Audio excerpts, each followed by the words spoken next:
Vamos a hablar de los conceptos de primer orden en la educación básica. Estos conceptos nos ayudan a comprender tendencias históricas, además de que constituyen significados a partir de contextos específicos.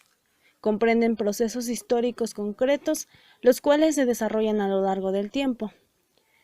Estos dan respuesta a las preguntas del qué y el cómo pasó, utilizando fuentes históricas y llevando a cabo un procedimiento. En educación primaria se continúa el trabajo iniciado desde el preescolar, por lo que vamos a hablar acerca de cómo conciben los conceptos de primer orden desde primer grado hasta sexto grado de primaria. En primer grado, en la asignatura de exploración de la naturaleza y la sociedad, se pretende que el niño o niña identifique a través de la observación y experiencia características del lugar donde vive, su historia personal, familiar y los cambios que han tenido a través del tiempo. Esto con el fin de fortalecer su identidad personal. En estos contenidos se trabajan aspectos como el reconocimiento de las características personales de niñas y niños, la representación del lugar donde viven a partir de referencias básicas de orientación, historias personales y familiares de los alumnos, los cambios que han tenido juegos, juguetes, materiales de los que están hechos, así como costumbres y tradiciones del lugar donde viven. En los programas de estudio de esta asignatura encontramos algunos apartados. Por ejemplo, ¿qué celebramos?, donde se plantea una conmemoración cívica del bimestre, con la intención de interesar a los alumnos en el pasado a partir de la recuperación de testimonios de cómo y por qué celebran las fechas históricas, las personas del lugar donde viven. Esta información es el punto de partida para explicar la importancia del efeméride y su significado en la construcción de una identidad nacional. En segundo grado, se cursa también la asignatura Exploración de la naturaleza y la sociedad, que recupera los aprendizajes adquiridos por los alumnos en primer grado, además de que amplía a partir de experiencias el conocimiento de los componentes sociales del lugar donde viven y los cambios en la historia de su comunidad. Lo anterior favorece el desarrollo de actitudes y valores para la construcción de su identidad personal y nacional, y el reconocimiento de la diversidad natural y cultural. Aquí, los niños reflexionan sobre los cambios y permanencias en su escuela y el lugar donde viven a través del tiempo, las características del campo y la ciudad, las actividades que realizan las personas de la comunidad y su comparación con las de otros lugares, tanto en costumbres, tradiciones, comparación de fiestas, etc. Estos aspectos contribuyen a fortalecer su identidad al reconocerse como parte de una comunidad y del país en donde viven. En el caso de tercer grado, en el estudio de la identidad donde vivo, da continuidad al trabajo realizado en los dos primeros grados de educación primaria, con el estudio de la familia, la escuela y el lugar donde viven.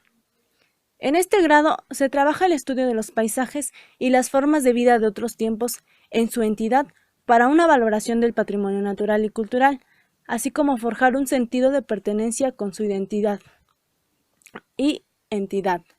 Los elementos que se toman para forjar una identidad son a partir de los referentes cercanos del alumno para ubicar espacialmente su entidad, así como del reconocimiento de los componentes que integran sus paisajes y los cambios que han presentado a lo largo del tiempo.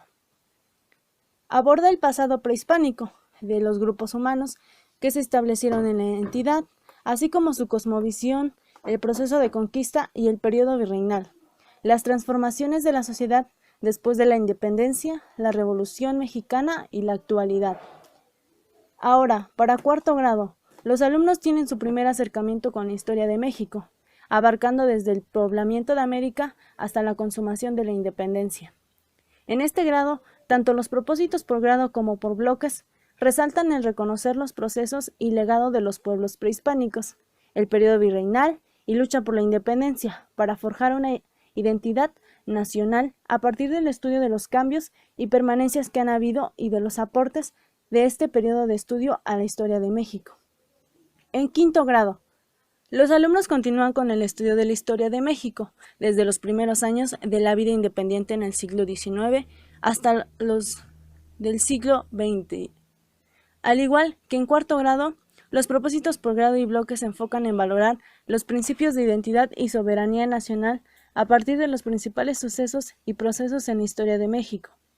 Por último, en sexto grado, se estudia la historia universal desde la prehistoria hasta el siglo XXI, donde los alumnos se enfrentan al reto de relacionar y comparar formas de vida de distintos pueblos y culturas a lo largo de milenios y siglos, además de distinguir cómo todas ellas han influido en la conformación de los rasgos culturales que ahora nos dan identidad y diferencian como seres humanos. Como se observó, en todos los grados de la educación básica abarca desde actividades propias, familiares y lugar de residencia. Después continúan retomando lo regional y la entidad federativa. Continuamos viendo lo de manera nacional y por último se ve la historia a manera mundial, donde ya se observa que ha habido un proceso desde lo más básico hasta lo más complejo. Y con ello culminamos este trabajo realizado acerca de los conceptos básicos que se trabajan en educación básica, con referencia en educación primaria.